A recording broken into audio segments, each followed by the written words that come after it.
Why, hello, you amazing, beautiful people, and welcome back to another first-time reaction video. So, recently, I've been receiving tons of recommendations to check out more content from Japan. Not just around anime, but actually, like, Japan in general. And easily, the most requested, the #1 video sitting at the top of my recommendations list is this one right here, the incredible Japanese Prison Break. I don't know why everyone's recommending this one to me. I don't know why it always gets recommended.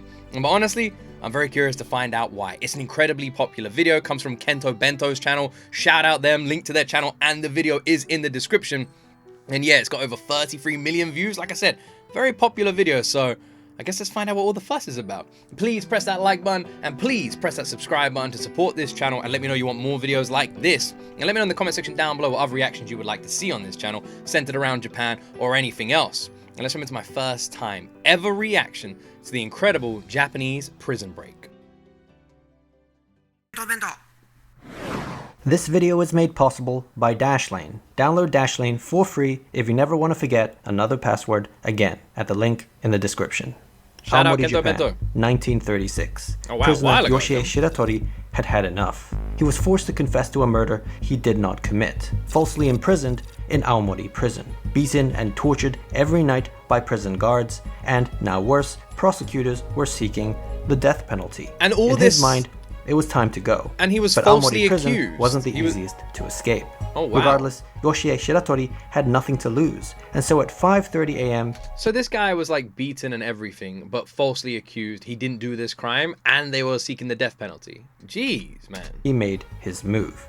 He knew there would be a 15-minute gap in the patrol time, as he had studied the guard's routine for months. And when the coast was clear, he pulled out a metal wire which he had smuggled in from the bathhouse and started to pick the lock. This was originally the metal support ring that was wrapped around the bathing buckets inmates used to wash themselves. His hands were stiff from the wintry cold, metal came but after a few minutes of picking, he had success, and his cell door swung open. But so, I shouldn't really be saying this, but I'm sure people know this already. To successfully pick a lock, you need 2 things. Just like is showcased there. But I'm sure everyone knew that already, right? I'm not telling anyone information they didn't know. But you know, in movies where they put one thing in, like a hairpin, and they do this, that's never gonna work. You need 2 things. Anyway. he wasn't out of the woods yet, because there were more locked doors ahead. He knew he only had a few minutes left before the guards would return, he got 15 and so he minutes, wasted right? no time attempting to pick his way through the remaining security doors. Now, fortunately for him, he was able to make it out of the facility, but the bad news was that he was only halfway to freedom. You see, he was still well within the search perimeter, which meant at any moment the alarm could go off and he'd still be caught. At 5:45 a.m., search the perimeter, guards what do they mean returned, by that? peering into his cell. And this is what they saw. Shiratori sound asleep in his futon bed. Yeah, but of course, what they didn't realize was he's that they asleep. were looking at something else. A pile of loose floorboards underneath his duvet designed to trick them. What about- It wasn't until the next morning that they finally discovered the truth and the alarm was sounded.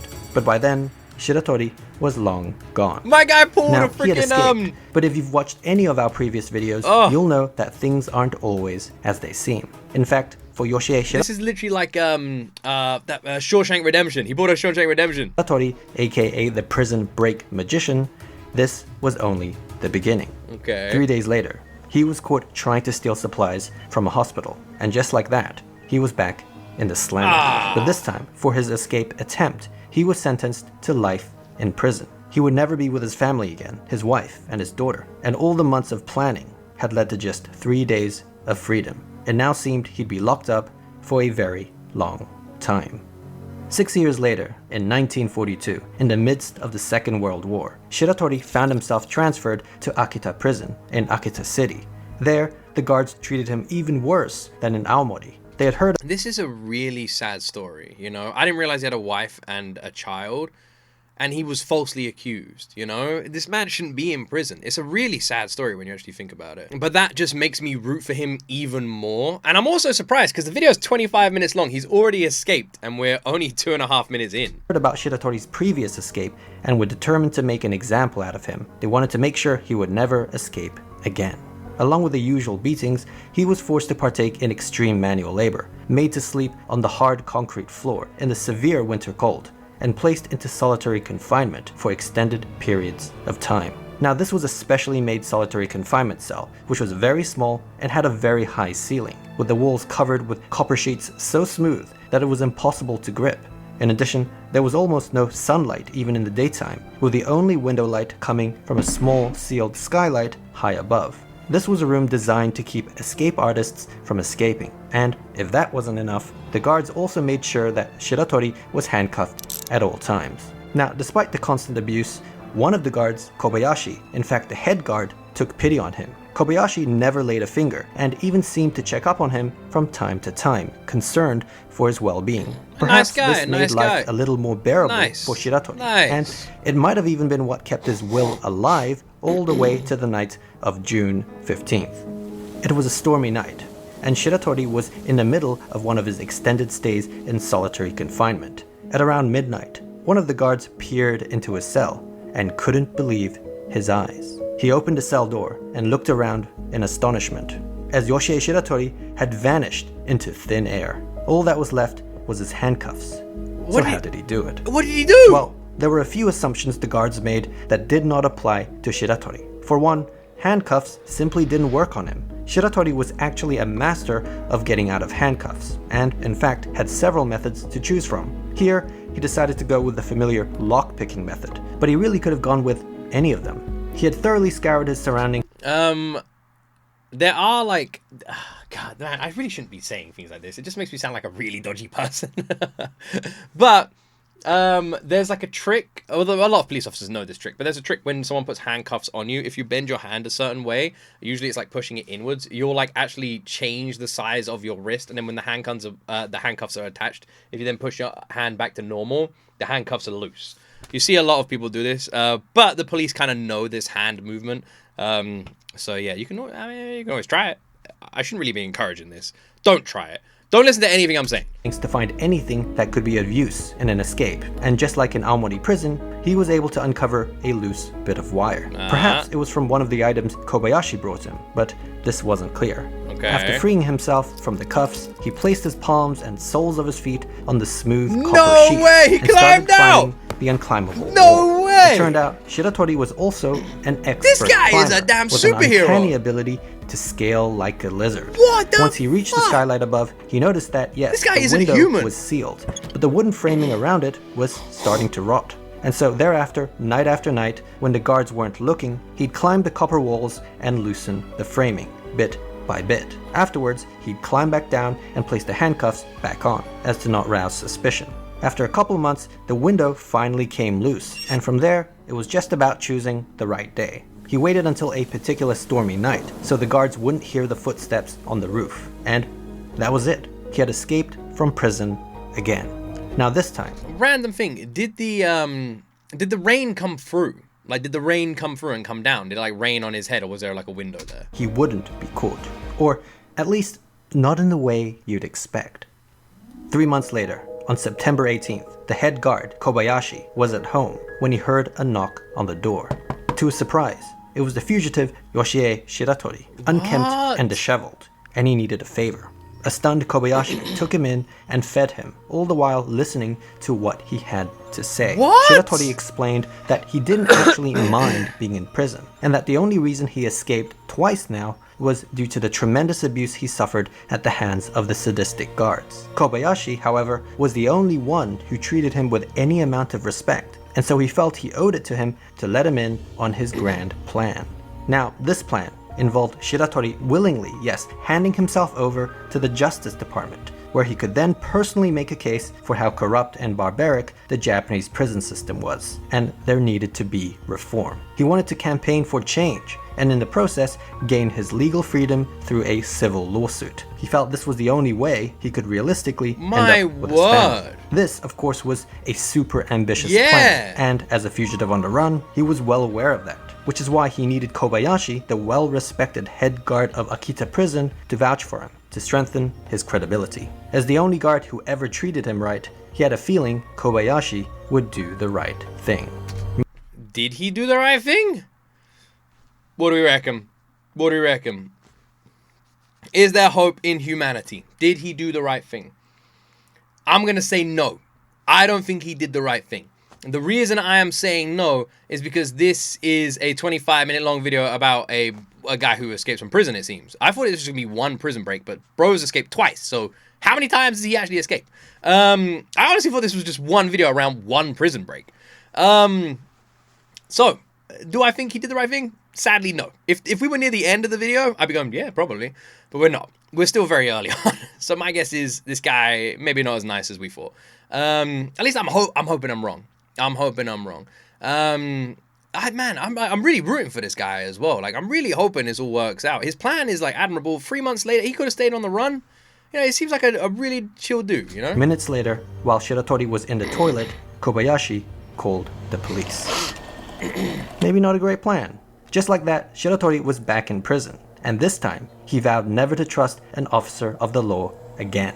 For the second escape, the courthouse added 3 more years to his life sentence. Now, Shiratori requested to be sent to a Tokyo prison, where the weather was warmer, as he couldn't stand the cold in the northern prisons. His previous stints had weakened him severely, but he was denied his request. Instead, the judge sentenced him to the infamous Abashiri prison in Hokkaido, the northernmost prison in Japan. No man. My word, these people suck. This guy was innocent the whole time as well. He's an innocent dude escaping prison. And he was like, yo, can I get sent to like a warmer prison? Sure. I'm gonna send you to even colder prison. Like, what the hell? Also, this is like a movie. The fact that this is real life is insane. It feels like I'm literally listening to the plot for... It feels like I'm sitting down in a Hollywood executive studio and some guy has just walked in. Hey, I got this plot for this new Prison Break movie. And I'm like, Jesus Christ, this is the craziest story I've ever heard. No way this is real. Yeah, it's real. This wintry hellhole of a prison. It sounds like a movie. Is there a movie based on this guy? There must be, right? The cold was unbearable in Abashiri, as the temperature in the cells was below freezing point. Whenever inmates received their prison food, the miso soup and soy sauce would often freeze up. In this temperature, a handcuffed Shiratori was thrown into an open cell in summer clothing, and he immediately felt the paralyzing sting of cold air.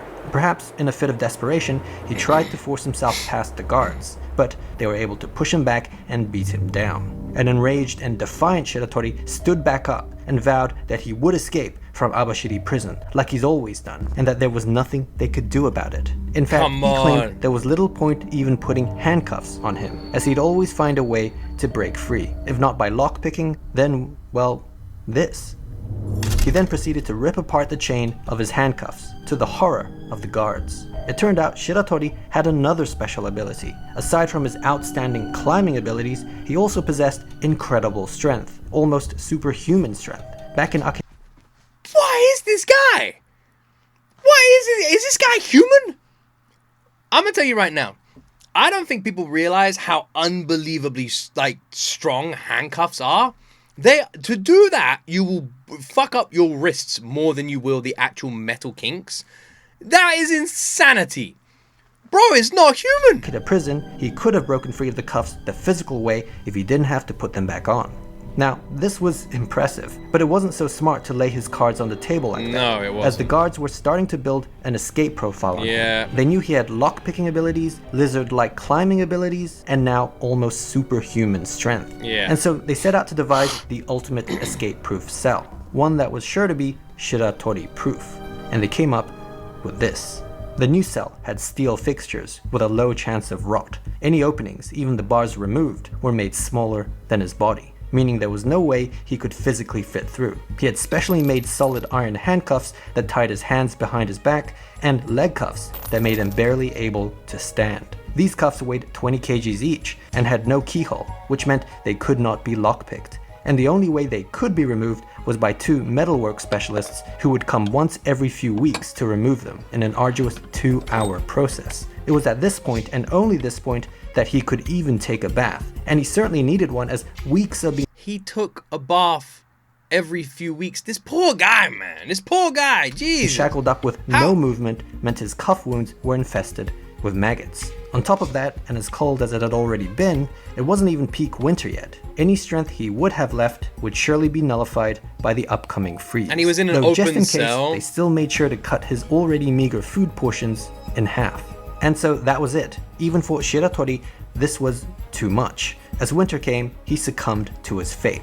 Every day, the guards would slide his meal through the opening, and he'd be forced to grovel like a dog. His hand and leg cuffs made every action awkward and uncomfortable, with even sleeping being a pain.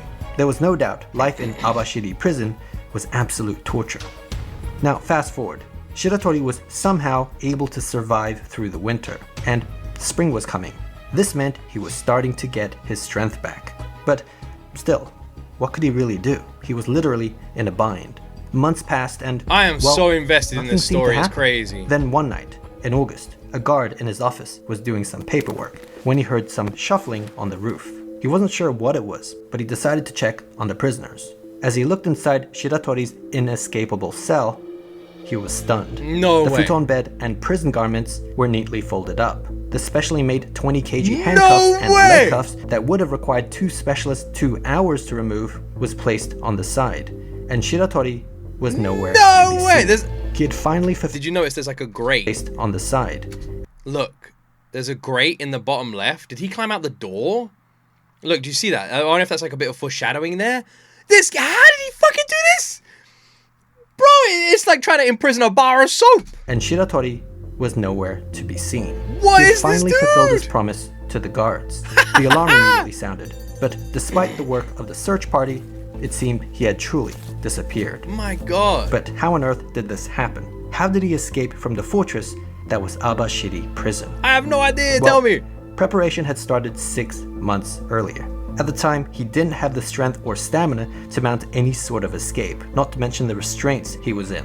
But one thing he did have was time and patience. This guy Every day, is the guards would superhuman. slide his meal through, and while he struggled to eat his food off the floor, he always made sure to save a little bit of the miso soup in the corner. You see, every night, he would hobble awkwardly to the inspection window and splash a little of it on the steel frame. He would also dab some on his handcuffs and leg cuffs. Now, his intention was for the salt content of the miso soup to oxidize the screws and bolts, eventually corroding and loosening it. After a month, this technique of rusting through the iron actually worked, and the first screw came out. The next few months saw screws and bolts coming loose, assisted by the use of the first screw as a sort of screwdriver. By the end of spring, he was able to fully remove his handcuffs and leg cuffs, as well as the steel frame of the inspection window. But there was a problem. The size of the opening was smaller than his body, which meant he couldn't fit through, a contingency thought out by the guards. What they didn't account for, though, was Shiratori's fourth ability. He has another which ability. involved being able to dislocate his joints at will. With this, What the fuck is this guy? There's no way this is a true story. This is a true story. What the hell? They tried to imprison the one dude who wasn't human. This guy is on another level. He used soup. He used soup. Bro, his escape plan was like, yo, I'm gonna use some soup. I'm gonna use a bowl of soup to escape. I don't understand what I'm watching right now. This guy ain't no human. But bro's got superhuman strength, can climb like a lizard, can dislocate his oh my God. he was now, The Avengers need to call this man and sign him up. Give him a uniform. Fucking hell. which involved being able to dislocate his joints at will. With this This is he was now able insane! to slide through the opening like a caterpillar. This guy repertoire is the skills, best. Thus surely making him an honorary member of the X-Men. Yeah, man, With get that, him in there. He The climbed through X-Men. a broken window in the roof and vanished. Impressively, Shiratori had now escaped from 3 prisons, as well as being the only man to ever escape Abashiri prison. Now, good on him for escaping, but this was northern Hokkaido, and the only direction he could have gone to was the cold, snowy mountains. Actually, the prison guards felt that they had the last laugh, because if the cold didn't get him, the mountain bears certainly would. Despite this likelihood, there was one person who stayed hopeful, and that was Shiratori's wife. But she was still worried, because even if he was alive, she knew he wouldn't be able to make it back to his family, as the authorities would be constantly on his tail. Which is why she was desperately and secretly hoping that Japan would lose the war, as that would enable the US to take over the country, meaning everyone would likely forget about her husband. Of course, she kept this to herself. Interesting. But then, a year later, in August 1945, she got her wish. Okay. And what happened then?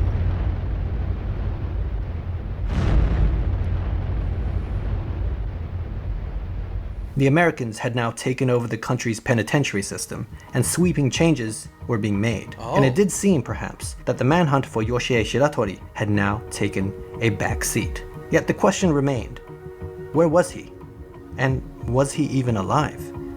The answer was yes, he was alive, and living a solitary life, this time self-imposed. It turned out he had discovered an abandoned mine on a mountainside in the Hokkaido wilderness, What about and was bears? able to make a home for himself. For food, he lived off nuts and berries, wild rabbits and raccoons, and was even able to learn to catch crabs from a stream by observing the habits of bears. Life was steady and safe, but after a while, curiosity got the better of him, and so after 2 years of isolation, He lived there for made his 2 way down the years! mountain to a nearby village. What he Surely his wife must think he's dead now. He hasn't come home in 2 years, and he hasn't been caught either, and he's in the wilderness of cold and freezing. He survived winter out there, and bears as well. This guy is insane, by the way. astounded him. The streets were filled with signs written in English. The posters and flags emblematic of the war effort had vanished. And even more strange, young Japanese girls were holding hands with American soldiers. What on earth was going on? He grabbed a newspaper that had been set aside, flipped through the pages, and it was only then that he found out about the atomic bombs, Hiroshima and Nagasaki. Japan had surrendered the previous year, and he couldn't believe it. As with his wife, he felt it was now pointless to hide, and so bid farewell to his old hunter-gatherer lifestyle. He headed south of Abashiri for the next 50 days, until he reached the city of Sapporo. At this point, he was starving, so he found himself a nice Please ripe tell me tomato he gets from a home to his nearby wife. field, Come on. which was a huge No, mistake. no. A farmer had spotted him and mistook him for a well-known local thief, which led to a scuffle, No. resulting in the farmer's abdomen being pierced by a blade. Sadly, he bled out and died, but not before Shiratori was arrested for the crime. It wasn't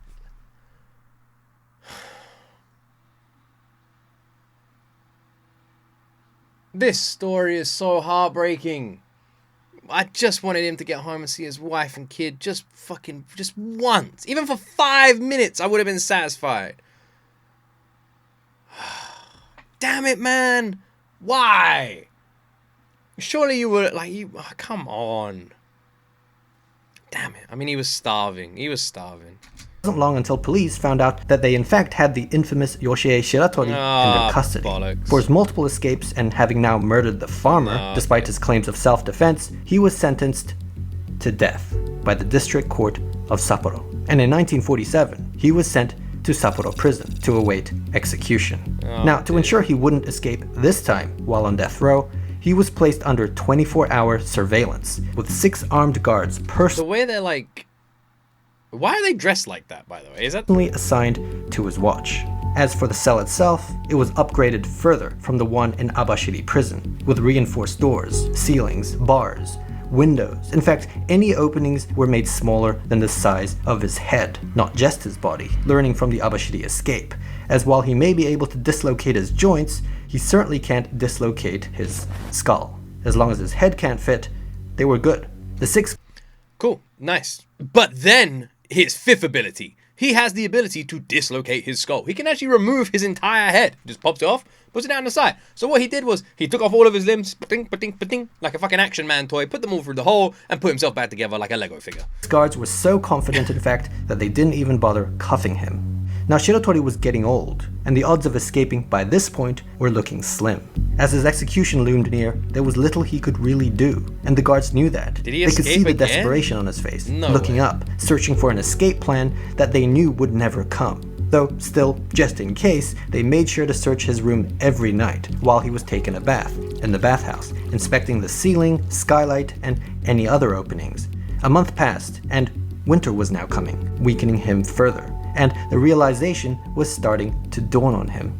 He grew increasingly despondent, staying in bed, refusing to wake up, despite the orders of the guards. This went on for a while, until one morning, the guards had enough and entered the cell to discipline him. They flipped over the duvet, and he was gone. This was not possible. How did he do it this time? What? Going back to when he was first placed under 24-hour What? surveillance with the 6 armed guards personally assigned to his watch. He had Little did they realize he actually had a clone of himself. He could... His secret 7th ability.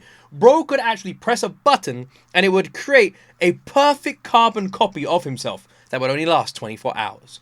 Now, the problem with this carbon copy is it couldn't move, but it looked identical to him. And after 24 hours, it would disintegrate into dust.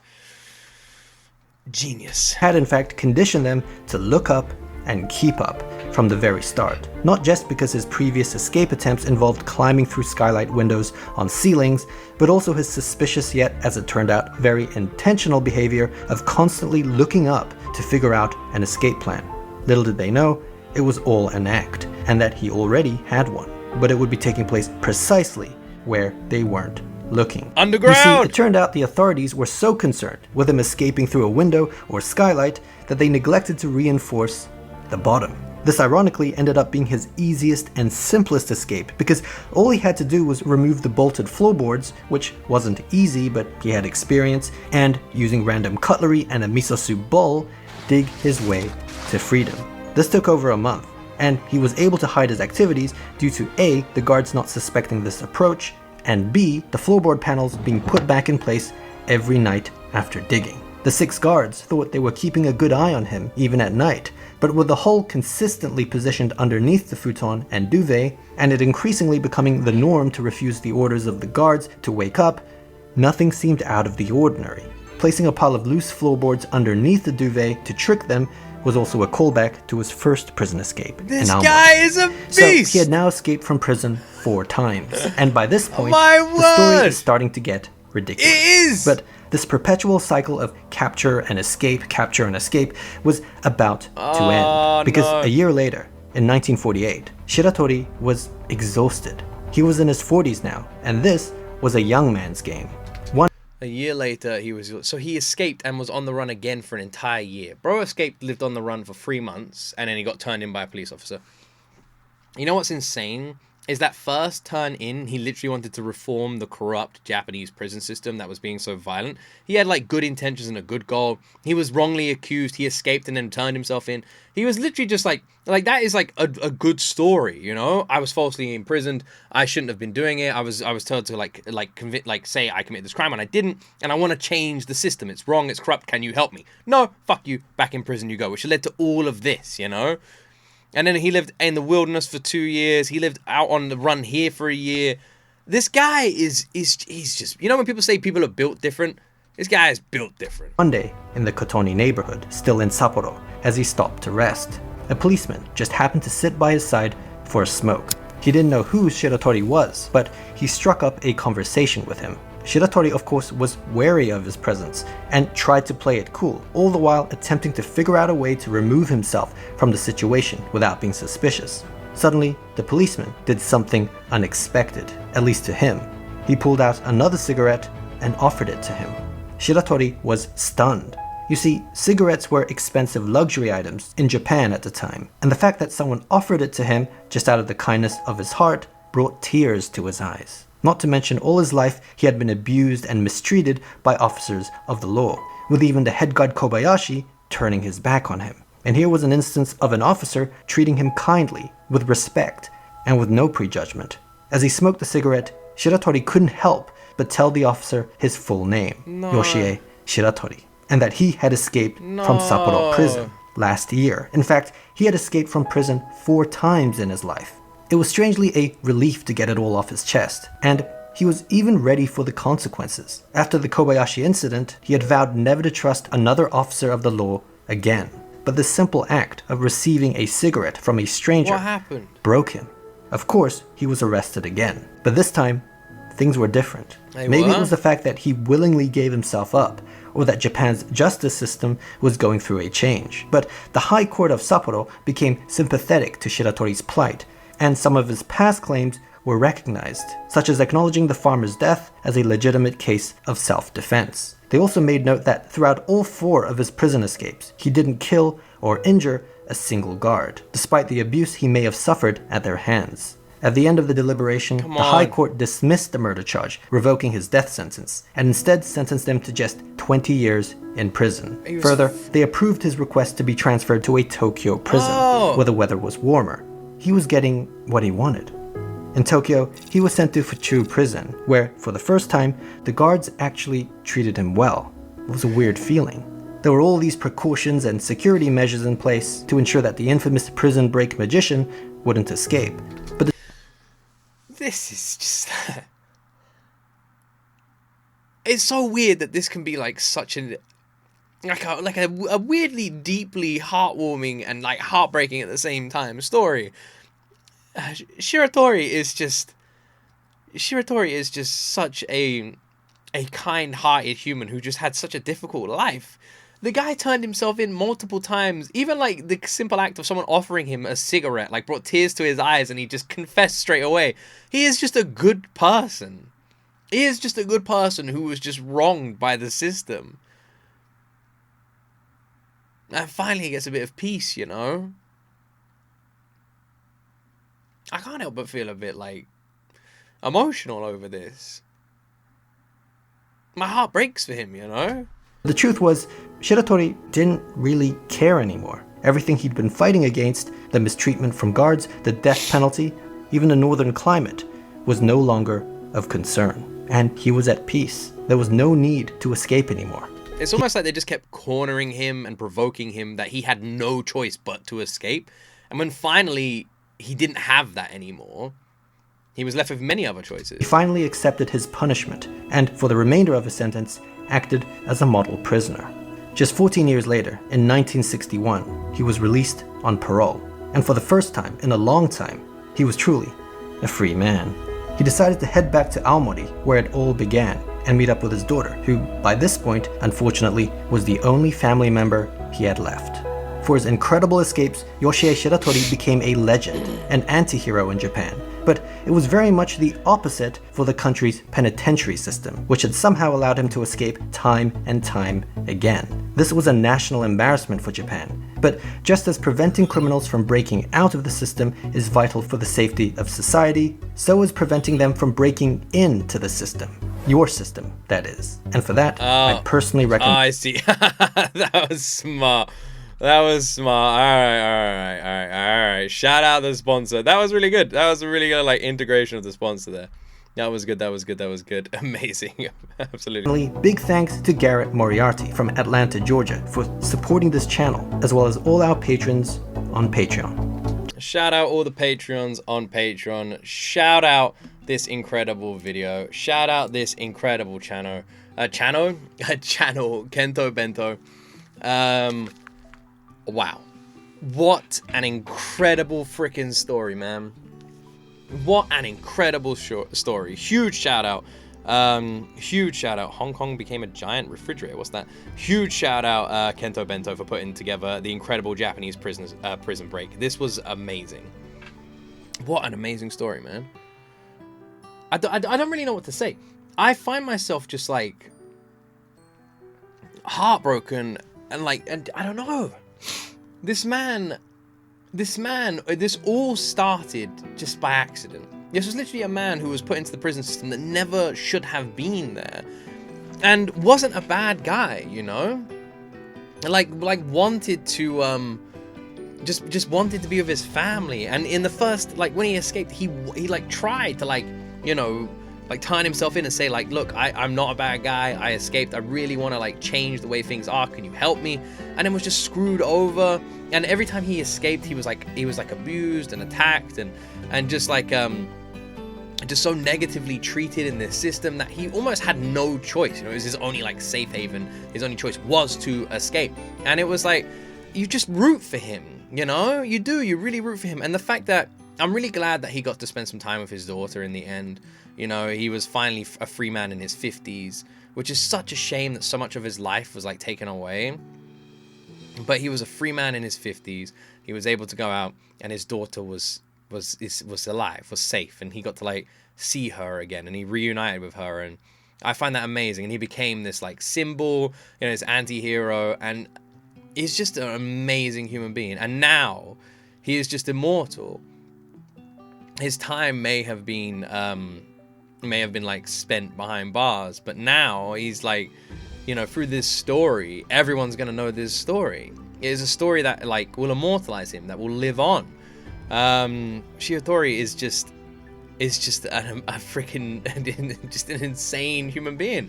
The guy is superhuman. Every time I felt like the story couldn't get more crazy, it somehow got more crazy, you know? At first, it's just like, oh, he escaped through the hatch. He climbed up he scaled up the walls. He escaped using soup.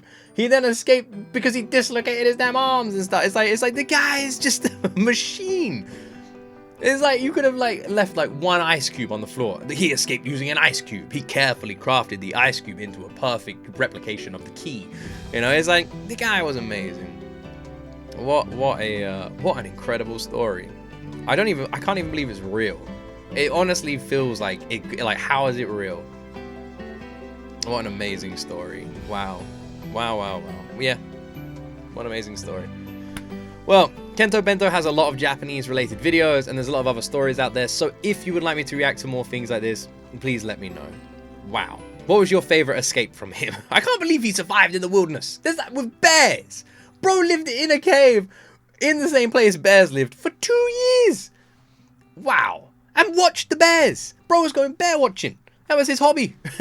This guy is nuts. Anyway, thank you so much for watching. If you enjoyed my reaction, please give the video a like and subscribe to the channel for more. Have yourself an amazing day. And let me know in that comment section down below what other reactions you would like to see on this channel. And as always, my friends, you will see me in the next video.